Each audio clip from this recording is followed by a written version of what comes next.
En el modelo tradicional de empresas, hasta todavía muy vigente en muchos sectores, pues digamos que las empresas tenían una infraestructura, que podéis ver aquí reflejada, infraestructura en forma de conocimiento, en forma de I+D, en forma de estructuras productivas, de estructura comercial, de red de ventas, y sobre esa estructura generaban un modelo de negocio en forma de producto o de servicio. El producto y el servicio siempre es el interface, ¿no? Siempre es aquello con lo que las empresas generan su riqueza y aquello con lo que las empresas llegan a nosotros y nosotros, pues, consumiendo sus bienes, pues, les ayudamos a generar esa riqueza y eso mismo nosotros también generamos.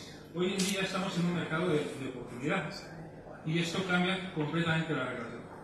La inteligencia competitiva es aquella que nos ayuda a reconocer las oportunidades en forma de modelo de negocio, en forma de producto o de servicio, y sobre esa oportunidad que hemos detectado en el tiempo, acotarla y sobre ella enfatizar las estructuras. Enfatizar las estructuras productivas, enfatizar las estructuras de acceso al mercado, las estructuras de conocimiento.